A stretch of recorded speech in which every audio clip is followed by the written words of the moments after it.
เก็บอยู่ให้เออโอ้แสดงว่าเฮาเฮ็ดให้นี่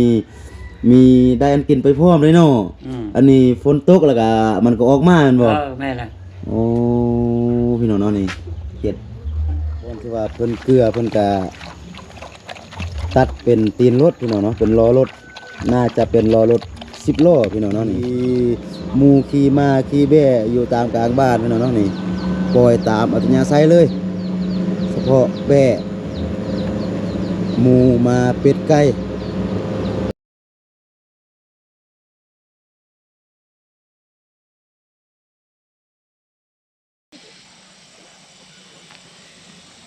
กราบทักทายสบายดีและสวัสดีเด้อพี่น้องบ่ว่าจะอยู่ในประเทศและต่างประเทศกะขอยินดีต้อนรับเข้าสู่ช่องครูดอยอีกคือเก่าคือเดิมเนาะกะเดี๋ยวนี้ครูดอยอยู่ที่บ้านรองพระบาทเมืองเนาะแขวงบ่อแก้วซึ่งว่าอยู่ไกลจากตัวเมืองเติบพี่น้องเนาะกะเป็นครั้งแรกที่ว่าครูดอยได้มาพี่น้องเป็นหมู่บ้านของชนเผ่าลาวฮู้กะภายในบ้านกะมีประมาณ75-80หลังคาเรือนพี่น้องเนาะกะในเมื่อครูดอยได้มาฮอดได้จอดมาถึงก็คือครูดอยจะมารีวิวหมู่บ้านให้กับบรรดาพ่อแม่พี่น้องได้เบิ่งว่าหมู่บ้านของชนเผ่าลาวฮู้ก็อยู่ไกลเติบจากตัวเมืองว่ามันจะเป็นแนวใดก็สภาพภายในบ้านจะเป็นแนวใดเดียวครูดอยจะพาพ่อแม่พี่น้องไปเบิ่งกันเลยกาบนนี่เนาะพี่น้องน่าจะเป็นท้ายหมู่บ้านพี่น้องเนาะนี่อยู่บนนี่หมู่บ้านก็น่าจะสุดอยู่บนนี่เนาะแล้วก็ทางนี่ก็มีแยกไปตื้อพี่น้องเนาะกาเดี๋ยวนี้ก็เป็นช่วงแรงๆพี่น้องนี่เดี๋ยวนี้กำลังเห็นก็คือไทยบ้านเพิ่นหิวสาสบู่หิวตุกน้ำก็คือไปอาบน้ำทางใดกับบุ้งพี่น้องเนาะเดี๋ยวครูดอยจะพาพ่อแม่พี่น้องมาเบิ่งทางนี้นะพี่น้องเพราะว่ามันจะมีอยู่2ทางพี่น้องเนาะทางนี้แล้วก็พูดพี่น้องเนาะเดี๋ยวจะให้พ่อแม่พี่น้องได้เบิ่งทางนี้ตื่มก็คือเป็นบ้านที่ว่ายาวเยียดเติบพี่น้อง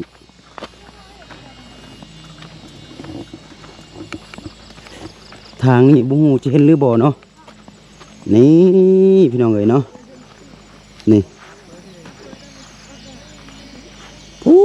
ดพี่น้องเนาะอยู่ลุมพุ่นก็เป็นบ้านที่ยาวเติบเนาะ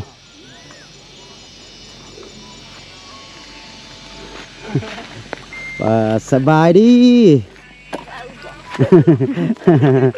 อายมดพี่น้องเลย บ่มีไผกาลมนำคูโดย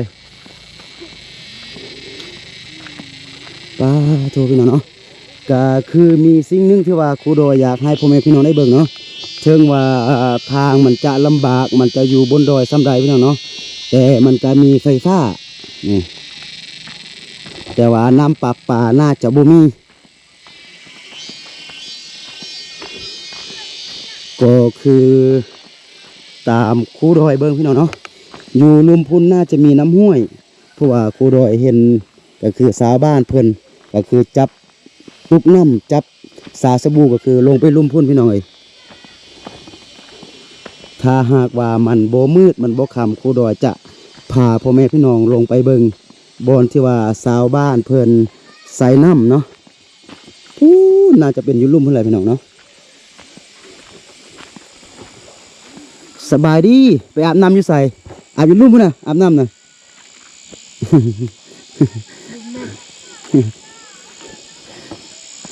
ตามครูดอยเบิ่งน่าจะโบหูภาษาลาวพี่น้องเนาะ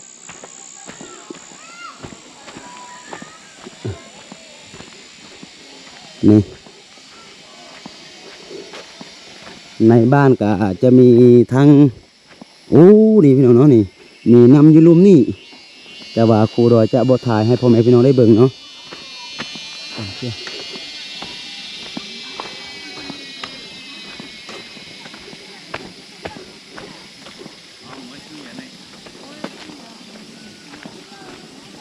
มีเป็นน้ำห้วยเนาะพี่น้องที่ว่าเพิ่นต่อมาทางนี้ก็น่าจะสุดบนนี่นะพี่น้องนี่กาเดี๋ยวนี้เป็นตอนมืดพี่น้องเนาะ เป็นตอนแรงๆกะโบคอยจะเห็นแจงปานใดตอนนี้ครูดอยกะอยู่จุดที่ว่าสูงสุดของหมู่บ้านพี่น้องเนาะนี่พูนอยู่พูนพี่น้องเนาะมีไฟที่ว่าชาวบ้านเพิ่นเฮ็ดให้พี่น้องเนาะเพิ่นห่อให้แล้วก็เพิ่นกำลังจูดเนาะนี่พูนเพิ่นจูดตอนแรงๆเพราะว่าตอนซวยมันฮ้อนพี่น้องเนาะนี่ป้าโถเสียได้เนาะพี่น้องมื้อนี้ที่ว่าครูดอยมาถ่ายให้บรรดาพ่อแม่พี่น้องเบิ่งก็คือมันยักคำป้าโถนี่จุดที่ว่าสูงของหมู่บ้านเนาะพูนหมู่บ้านก็จะไปตามทางเนาะพี่น้องเนาะนี่ก็คือยาวเหยียดลงไปลุ่มพุ่นเนาะนี่พูนจำพุ่นพี่น้องเลยเนาะตอนนี้ครูดอยกับหมู่คู่ก็พากันมาอาบน้ำพี่น้องเนาะก็อยู่บ้านของเขาเจ้าก็คือมีน้ำอยู่เป็นจุดพี่น้องเนาะนี่ก็คือมาอาบน้ำคือแบบแต่กี้พี่น้องเนาะก็มานำกัน5 6 7 8 9 10 คนพี่น้องก็มาเลียนคิวกันเนาะเข้าเทือละคนอาบน้ำพี่น้องเลยเนาะนี่เป็นน้ำก๊อกนี่ไฟกับบ่มีพี่น้องเนาะกูโดยเอาไฟทรายยองใส่นี่อ๋อถูกมาย้อนยุคพี่น้องเลยเนาะนี่คนใดอาบแล้วใส่สบู่ก็มาทูตัวทูครีมอยู่นอกแบบนี้เนาะนี่คุณกำลังเข้ามีอันนี้ใส่สบู่กำลังท่านี่โทพอหอดเวลาตอนค่ำตอนคืนพี่น้องเอ๋ยก็คือบ่มีบ่นอนพี่น้องเนาะก็คือพากันมานอนอยู่ท้ายรถพี่น้องเนาะนี่เนาะหลังจากเมื่อวานมืดค่ำก็อาบน้ำอาบในบางคนก็นอนอยู่ในรถพี่น้องเนาะเพราะว่าบ่มีบ่นอนป้าโทษเสียงเพลงก็เดี๋ยวนี้ตื่นมาตอนเช้าพี่น้องแล้วก็ครูโดยจะพาพ่อแม่พี่น้องมาเลาะเบิ่งตามกลางบ้านนะพี่น้องนี่ก็ส่วนหลายก็เป็นบ้านที่ว่าอยู่แคมทางเนาะเป็นบ้านที่ว่าอยู่สองฝากทางพี่น้องเนาะแล้วก็มันบ่ได้มีซอยเข้าไปในพี่น้องเนาะก็มีแต่ตั้งบ้านเรียบแคมทางทั้งสองเบื้องเนาะ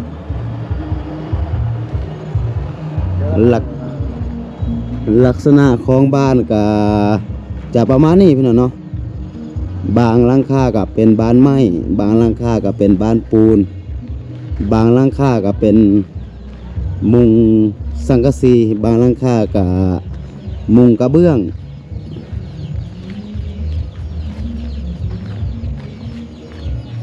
นี่พี่น้องเนาะนี่ปูน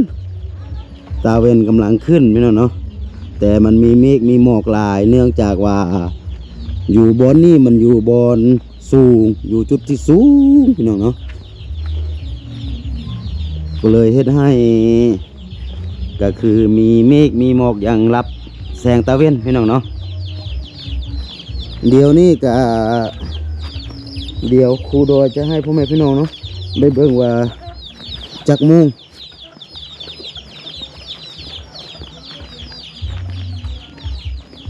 นี่ตอนนี้ก็6 โมงกับ27 นาที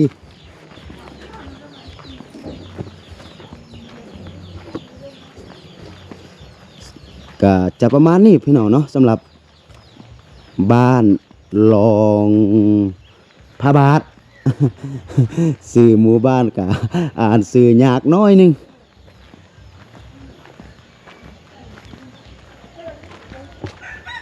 เป็นบ้านของชนเผ่ามูเซอร์หรือว่าลาฮูพี่น้องเอ้ยป้าโทสบายดีโดยป้าโทเฮ็ดหยังนี่เฮ็ดเนาะอันนี้ไปเก็บอยู่ไสมาพี่น้องโอ้พี่น้องเอาให้เก็บอยู่ให้โอ้แสดงว่าเฮาเฮ็ดให้นี่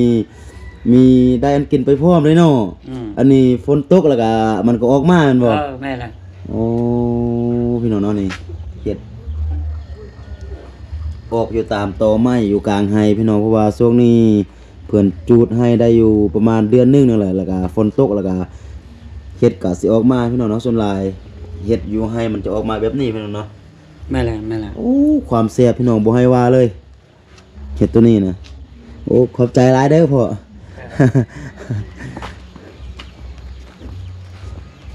นี่อู้พี่น้องเนาะนี่อย่างมีนกเทิงว่าอยู่ภูอยู่ดอยกะ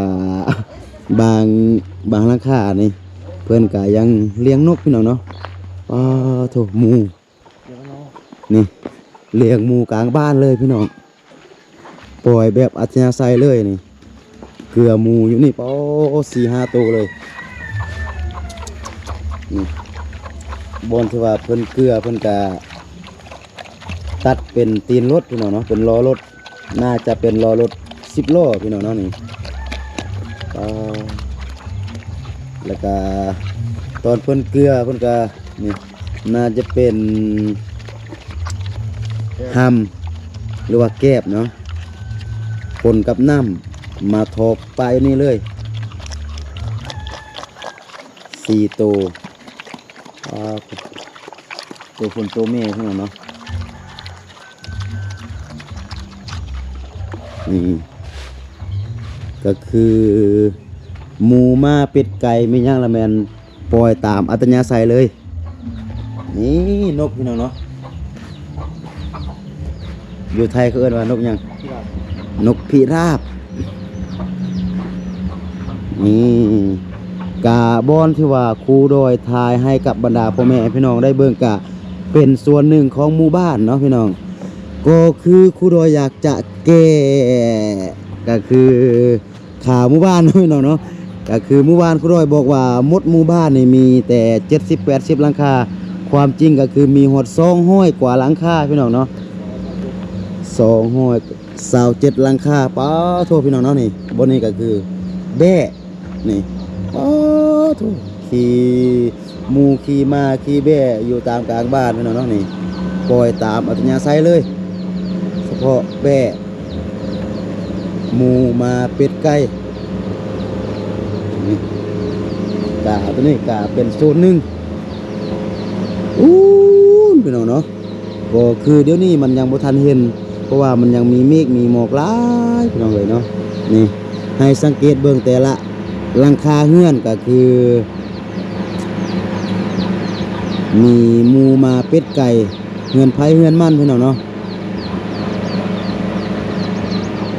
ป้าโธ่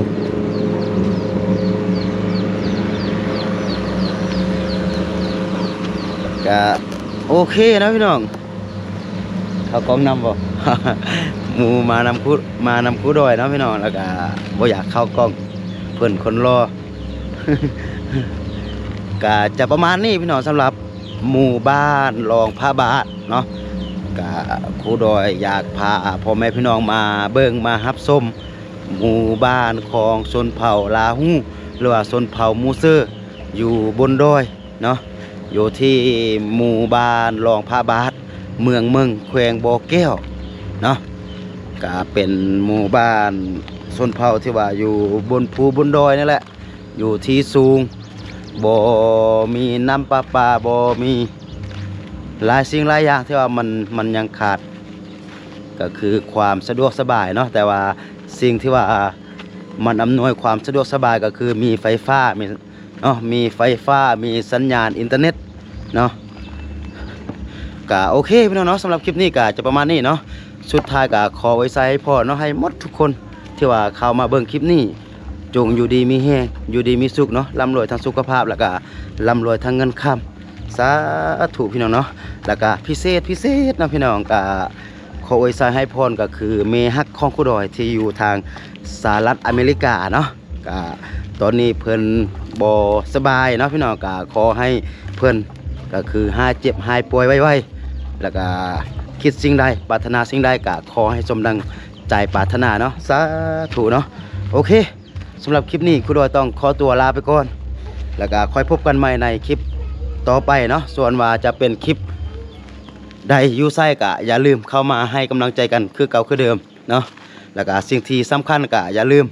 เบิ่งโฆษณาให้กับครูดอยเนาะเพื่อที่ว่าจะเป็นกำลังใจให้ครูดอยในการไปช่วยเหลือสังคมแบบนี้ต่อๆไปเนาะสำหรับมื้อนี้ครูดอยต้องกล่าวคำว่าสบายดี